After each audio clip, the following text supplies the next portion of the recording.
Tava na canseira de só perder dinheiro, decidiu virar concurseiro. E como é que faz pra passar? No meu canal eu vou te ensinar. Passei pobre, todo mundo pode. Passei pobre, você também pode. Bom dia, boa tarde, boa noite, tudo beleza com vocês ou não? Tudo tranquilo aí, meus queridos, minhas pobretes e meus pobretões? Começamos aqui mais uma aula do canal Passei Pobre. Este é o canal mais pobre do YouTube, o canal mais charmoso e mais bonito do YouTube também, por outro lado. Tá, joia? Aqui tem cultura, viu? Aqui não é só bagunça, não. Galera, retomando aqui as nossas aulas de CPC, né? Vamos falar hoje sobre o sistema de precedentes, tá bom? Deixa eu ver se eu coloco isso aqui mais ao centro, né? Porque não sei se... Porque a gente for escrever, a gente muda pra lá, tá bom? Então vamos lá. O sistema de precedentes hoje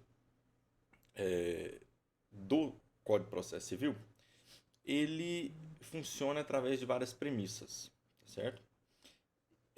Hoje, o nosso atual código, ele valoriza muito os precedentes, tá? Ele prevê aí vários institutos para aplicação desses precedentes, como, inclusive, abreviação do processo, né?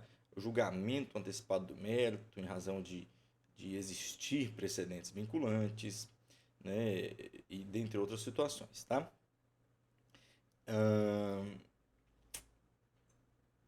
Dentro do CPC, né, há vários institutos que falam desses precedentes, né, vários pontos separados, mas não há apenas as normas no CPC que permitam essa aplicabilidade dos precedentes, né? Perceba você, caro pobretão, que precisamos seguir várias leis, né, para aplicar o sistema de precedentes. Há vários sistemas de normas aí que a gente chama de microsistemas que permitem a aplicabilidade das normas de precedentes previstas no CPC. Então, pessoal, eu dei uma cortada aqui em razão de um carro de som que passou aqui avacalhando com a nossa aula de pobre. Bom, estou fungando o nariz. Isso aqui não é cocaína, tá certo? Isso aqui chama alergia. Aham, sei. Aham, sei. Retomando. Pessoal, o sistema de precedentes é um sistema como o próprio nome diz, de precedentes de casos que já foram julgados iguais, tá? Percebam, senhores, que nosso sistema de precedentes ele é inspirado no Common Law. Inspirado, sim. Igual, não. Tá? O Common Law, eu vou escrever aqui para vocês, porque eu sou um cara poliglota, eu sou um cara que fala latim, viu? Common Law. Que chique. Perceba vocês que isso aqui é muito chique. Pessoal, isso aqui é uma expressão inglesa, na verdade. Então, quer dizer direitos comuns, tá? É uma expressão estrangeira, né? Porque esse sistema de common law é um apanhado de julgados, um sistema processual que é utilizado em países de língua inglesa, tá bom? Ele se desenvolve entre as partes, né? Os casos ali que são julgados perante as cortes de justiça. Então, eles acabam deixando a legislação, tem lei, claro que tem lei, mas tem lei meio que geral, não tem muita lei para caso específico, né? O Brasil também tem muita lei, mas muitos casos não são previstos, então a gente prevê de forma geral. O que é o ilícito civil? Comete ato ilícito civil, aquele que vai, né? Assim, mas não tem o ilícito civil em si. Qual o ilícito civil? né? É aquele que violar direito de outra e tal, com dolo ou culpa, aquela frescura toda. Agora, lá, há julgados. Então, eles conseguem falar, ó, no caso do João contra o Mané, que foi julgado pela corte e tal, houve o mesmo caso igual o meu, porque a pessoa fez uma curva errada com o caminhão e bateu no meu carro. E aí lá foi decidido dessa forma favorável ao motorista do carro. Então aí fica um, um, um precedente que é vinculante lá nos países que utilizam common law. Tá ok? É vinculante. Não, olha, se você chegar e encontrar algum processo exatamente igual ao seu, tem que ser aplicado, tá bom? É uma questão de segurança jurídica para que não se permita o julgamento divergente, tá certo? Já no nosso caso aqui, nós somos muito mais presos à legislação, tá certo? Ainda que um juiz julgue algum caso, ele não pode muito escapar da legislação. Em alguns casos, quando não há legislação geral, que é muito difícil, o juiz tem que julgar de acordo com os costumes, aquele negócio todo, tá?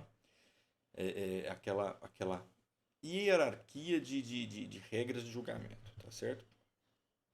Bom, o nosso, então, como disse, é pela lei e temos aqui não processos não julgados apenas vinculantes, porém vinculantes e persuasivos. O que é o persuasivo? É aquele para convencer, né? O vinculante ele tem que seguir, o juiz vai ser obrigado a seguir. Já o caso persuasivo era para persuadir o magistrado, para convencê-lo, para mostrar que um colega já julgou um caso semelhante e julgou de tal forma, tá? Que nunca persuade nada, não há persuasão nessa justiça brasileira, porque juiz é teimoso. O juiz não gosta de seguir o colega. Ele gosta de julgar porque ele quer julgar assim, pronto, né? Então é isso aí. Mas deveria. Então, como falamos anteriormente, que o CPC não é o único dispositivo para aplicar esses precedentes, né? Há um microsistema ali legislativo que funciona, tá? E onde nós temos várias leis, né? Nós temos aí a Constituição Federal, que é uma lei principal para que se aplique os precedentes. Nós temos ali a ADPF, né? Ação de Descumprimento de Preceito Fundamental. Temos a lei de ADI e ADC, né? A lei de ação direta de inconstitucionalidade, constitucionalidade. Temos ali as súmulas vinculantes, que são obrigatoriamente devem ser cumpridas. Muitas vezes não cumprem, viu? Mas devem ser cumpridas, tá? E aí nós temos o nosso querido CPC, que traz essas normas buscando a aplicabilidade, respeitando-se todas essas leis que acabamos de dizer. Tá? Os precedentes vinculantes, nós podemos encontrá-los lá no nosso CPC. Vamos dar uma lida rápida no nosso CPC, que depois nós vamos abordar com mais tranquilidade. Permita-me remover o nosso lindo apresentador. Tá certo? E vamos esperar o querido navegador abrir o CPC. 2000 anos depois.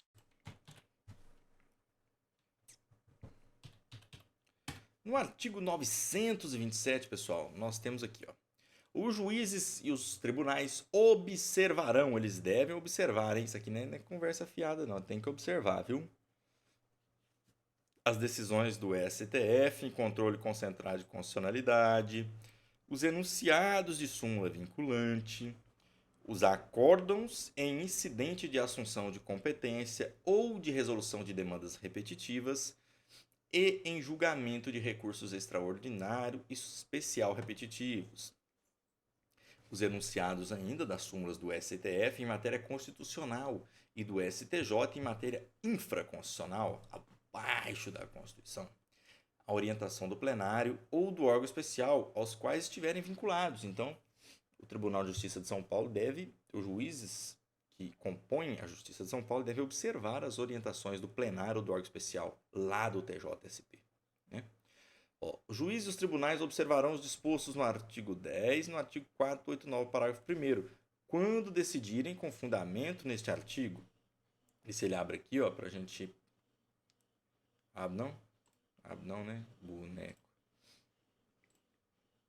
Vamos falar sobre esse artigo.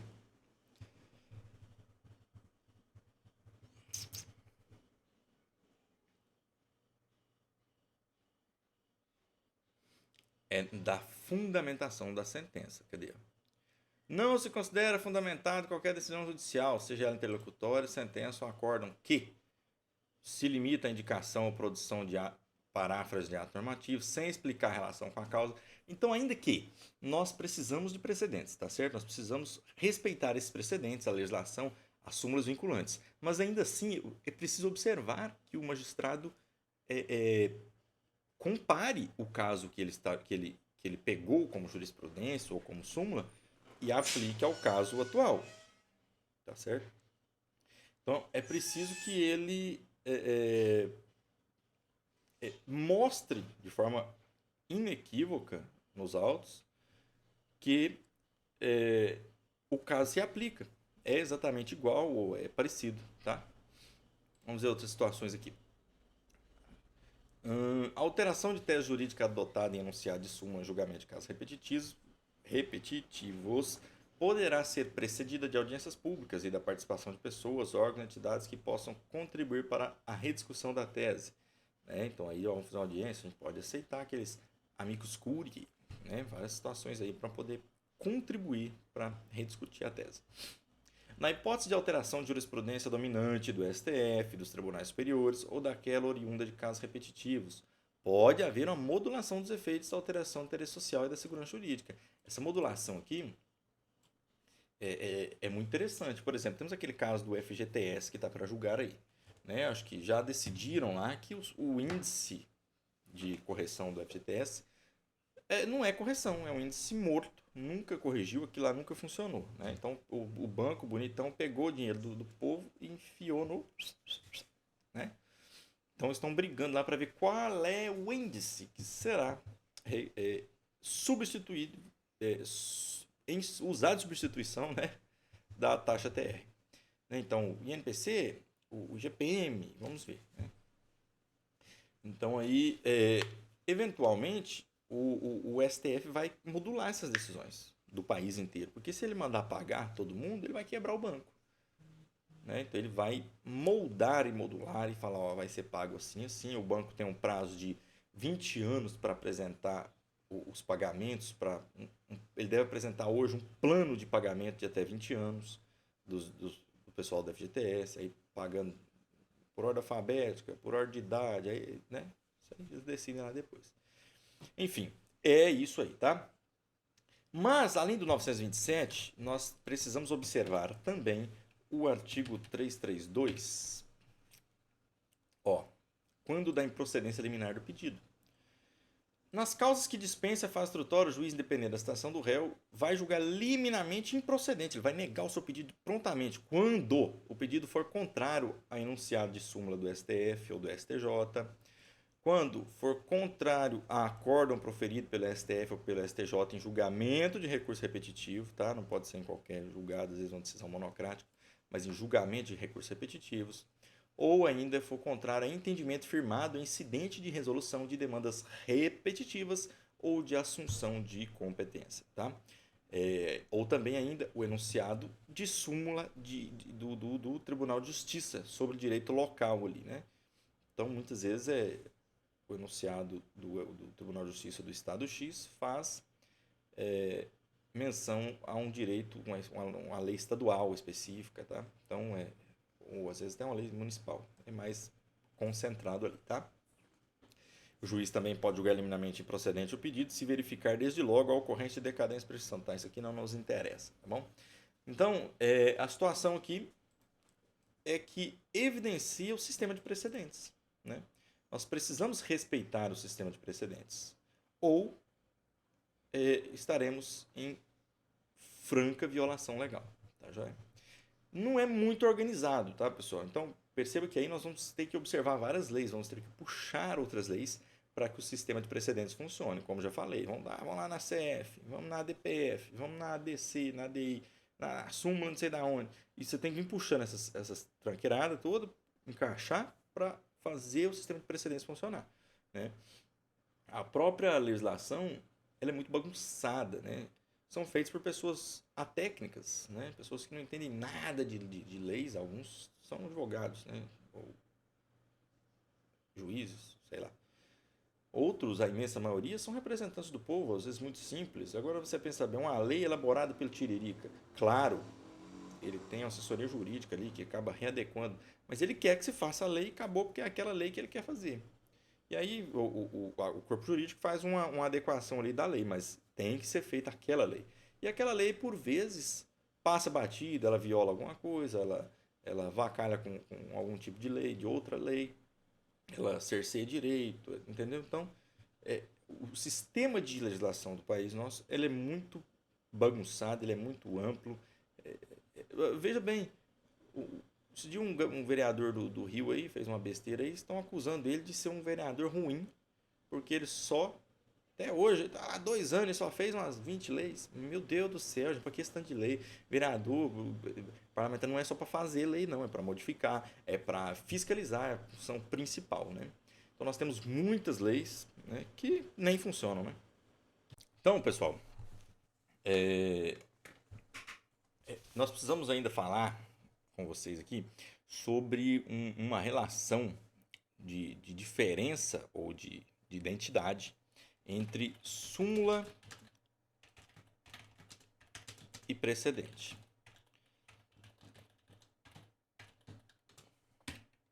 É a mesma coisa? É a mesma coisa? Súmula e precedente são a mesma coisa? Ó, nós falamos aqui em cima, antes, em outra aula, sobre a jurisprudência, tá? O que é a jurisprudência? É um apanhado de casos iguais ou semelhantes, certo? Vamos pegar um punhado de situações, né? E aí a gente fala que tem uma jurisprudência dominante, uma jurisprudência minoritária, é isso aí, né? A gente vê depois. Mas os precedentes são diferentes. Os precedentes são casos específicos. São casos específicos julgados. Deixa eu ver como é que eu falo isso aqui para vocês. São casos que foram especificamente julgados e é um caso concreto, né? E aí ele servirá de norte, de exemplo para novos julgamentos, tá certo? A importância do precedente acaba que é um pouco inferior às jurisprudências, né? Porque o precedente é um caso, já é considerado precedente, né? Mas aí quando o juiz vê aquele tanto de trem, né? Tem um monte de julgado assim, então já é jurisprudência, tá? Mas, a depender do ponto de vista, um precedente é mais importante ainda do que a jurisprudência, porque ele é bem específico, ele é bem pontual, ele é o caso exato igual ao seu, ele não é um caso só parecidinho, né? Então ali você já sabe que você tem grande chance, tá? O precedente, ele é quem gera a súmula, tá? Então, o entendimento simulado. Então, quando ele gera a súmula, ó, a existência da súmula,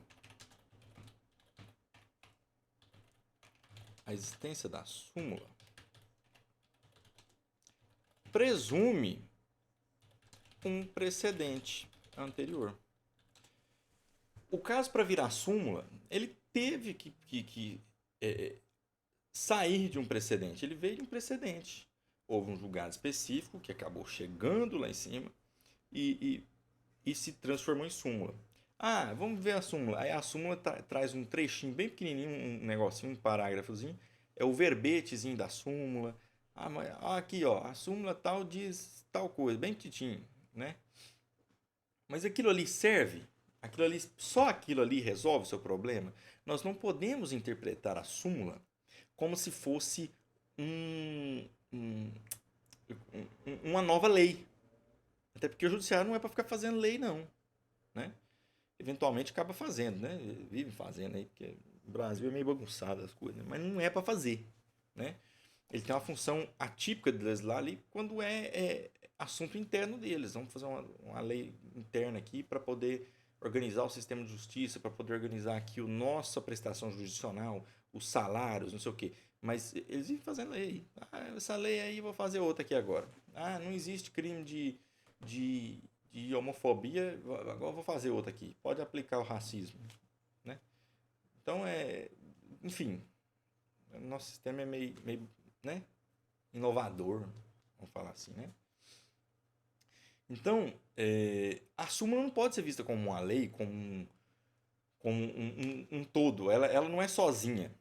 Ela tem que ser vista, interpretada, juntamente com o precedente que a originou.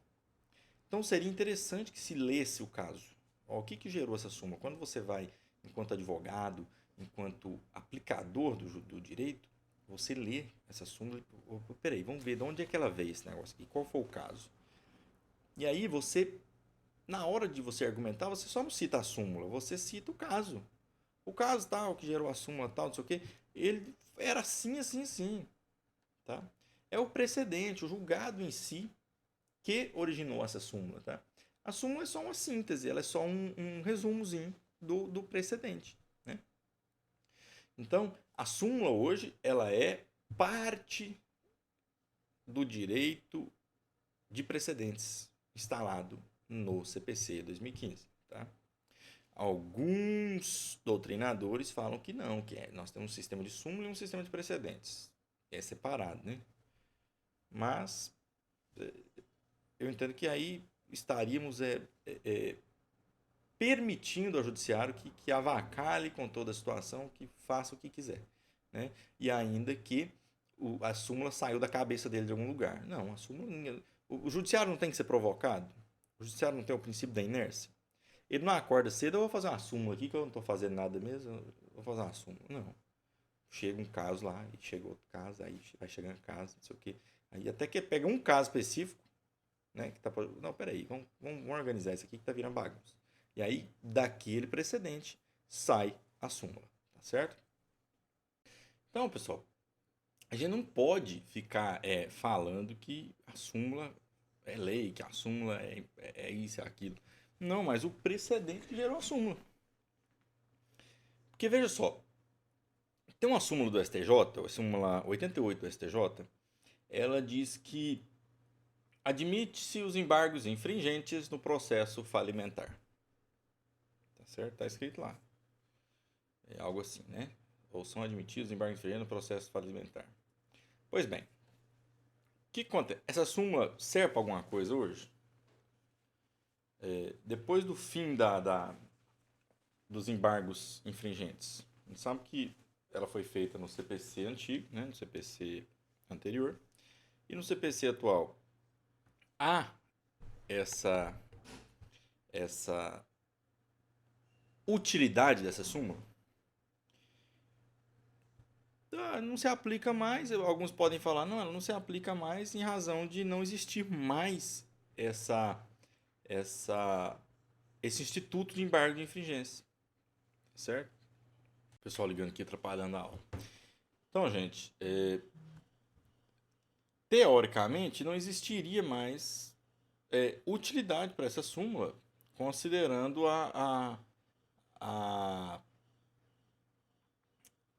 a existência, a inexistência atual dos embargos infringentes. Né?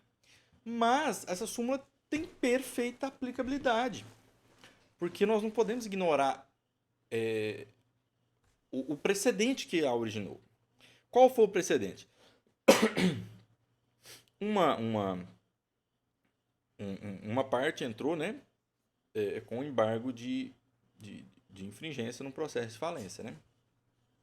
Aí, outra parte recorreu, falando que, olha, a defesa recorreu, disse que não há na lei de falência, não havia na lei de falência na época, a previsão de embargo infringente. Então, não caberia embargo infringente. Né? Nesse sentido, o recorrente disse que não, cabe sim embargo de infringência, porque o CPC tem que ser aplicado subsidiariamente, ainda que não seja previsto na lei de falência, o CPC não perdeu vigência não, o CPC da época, né?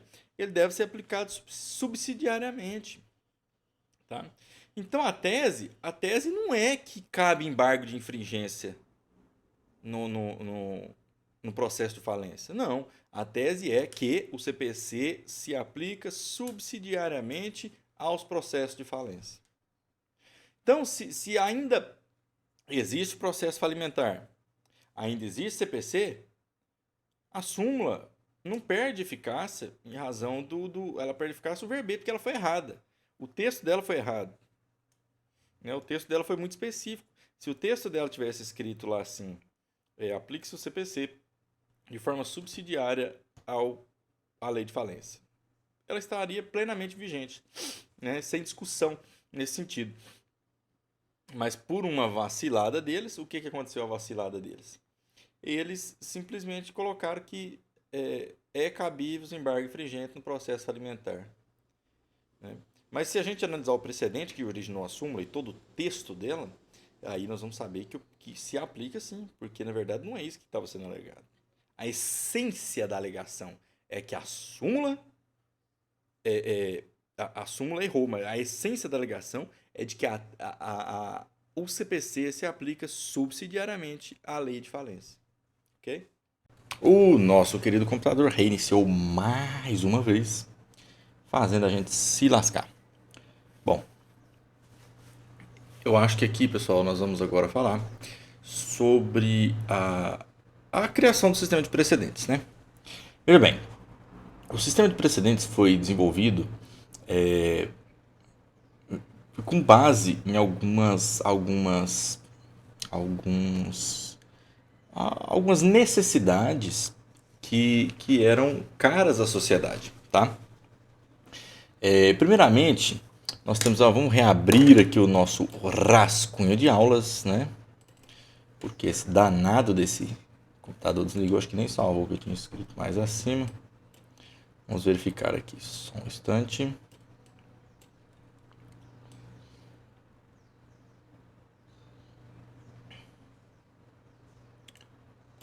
Tá, não salvou, ó.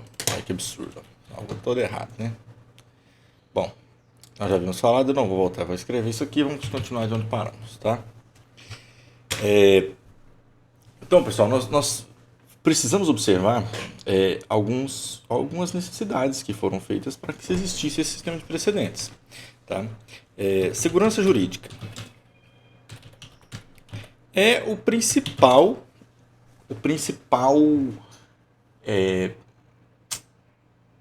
anseio da sociedade. Tá?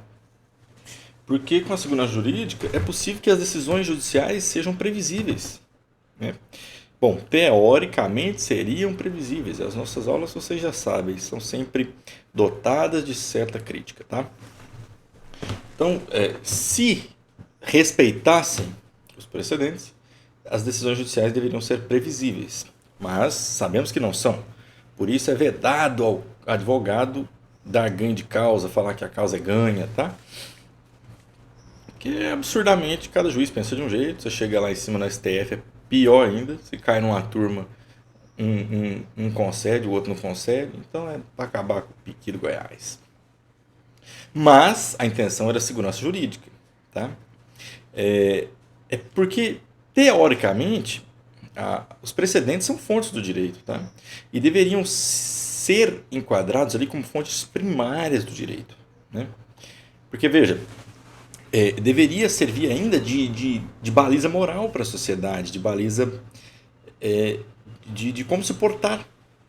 Então, percebam, senhores, que quando uma empresa de convênio médico, eu gosto desse exemplo, ela sabe que o comportamento dela é errado, ela nega aquela cirurgia. E um precedente importante faz ela pagar uma indenização 1000 vezes maior do que ela deixou de pagar a cirurgia, ela ia aprender a não se portar assim.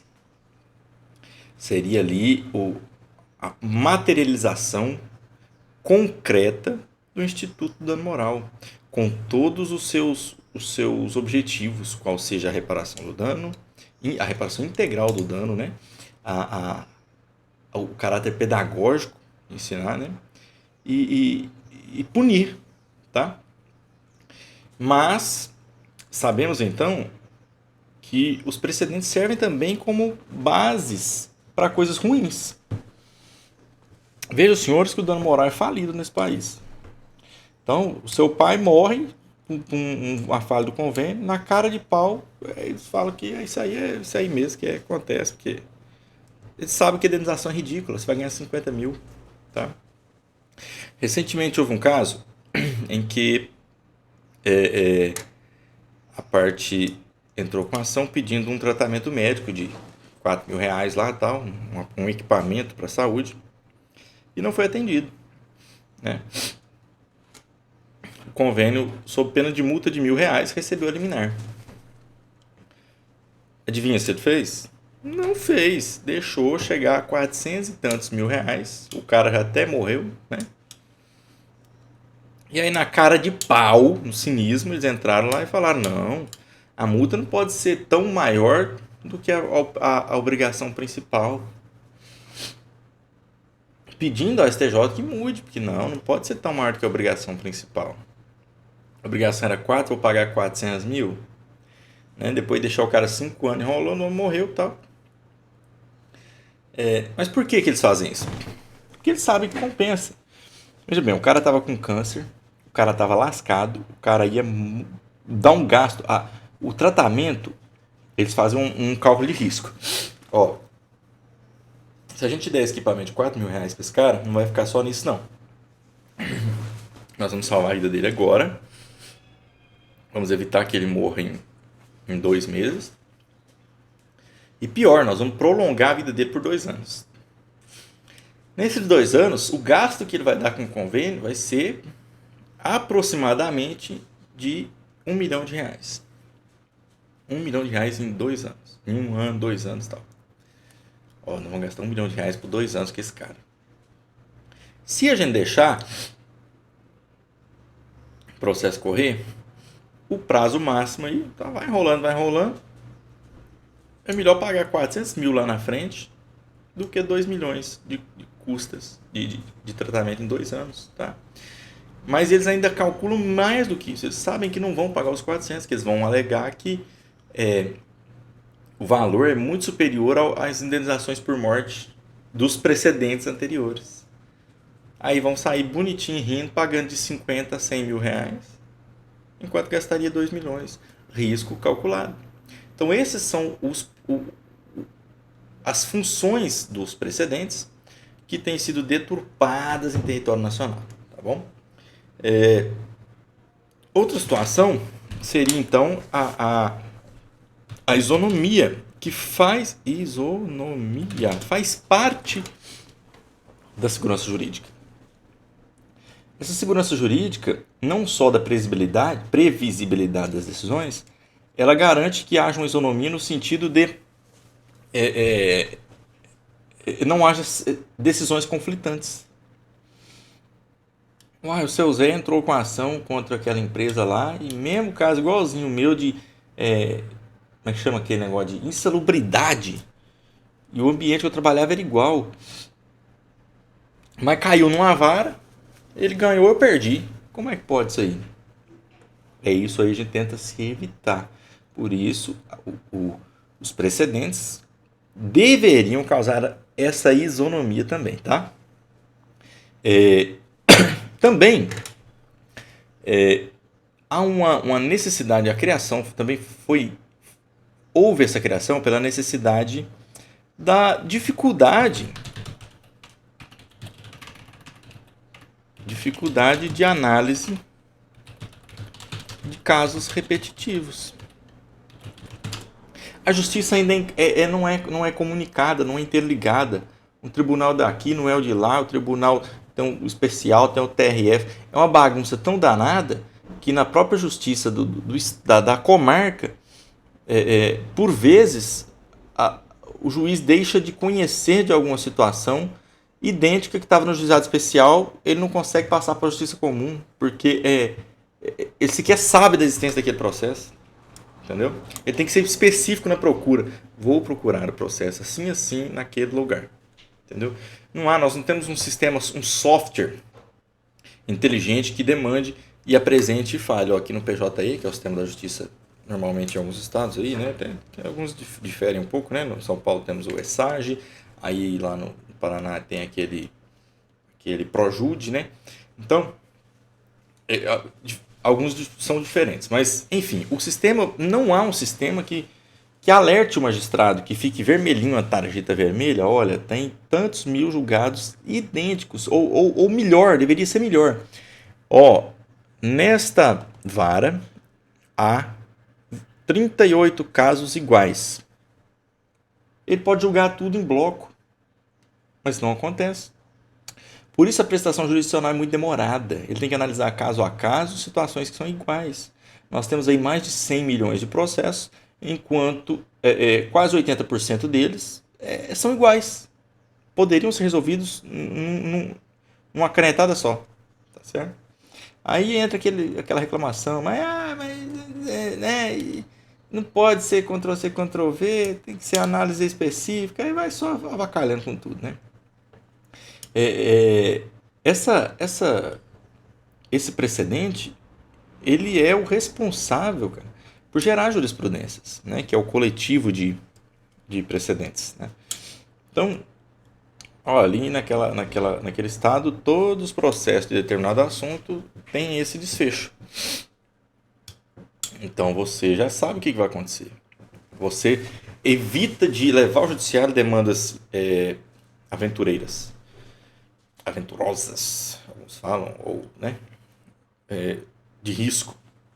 Por exemplo, se o cliente chega e fala, doutor, estou com um caso assim, assim, assim. Você fala, esse caso eu não pego, não, sabe por quê? Porque todo mundo perde. Aqui no estado de Ceará, todo mundo perde isso aí.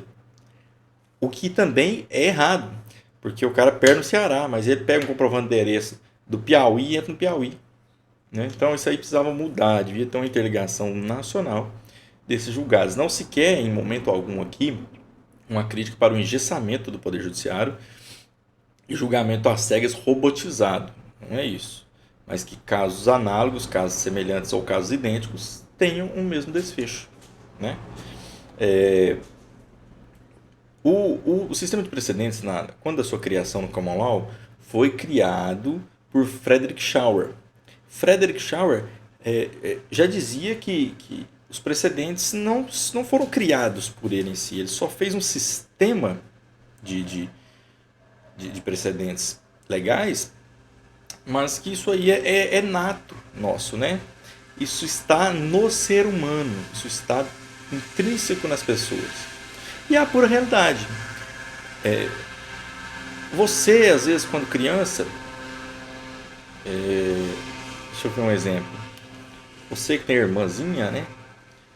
Um belo dia você pede alguma coisa para sua mãe, não te dá. Aí você invoca um precedente. Ou não, mas por que deu para minha irmã?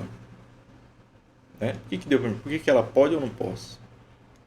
Desde pequenos nós buscamos precedentes para justificar o nosso caso, mostrar que existem casos semelhantes e que nós temos a razão. Tá certo? Nesse sentido, a criação do sistema de precedentes é a materialização da naturalidade das relações sociais. Tá joia? Pessoal, vamos dar uma pausa e começamos uma nova aula. Até mais. Tchau!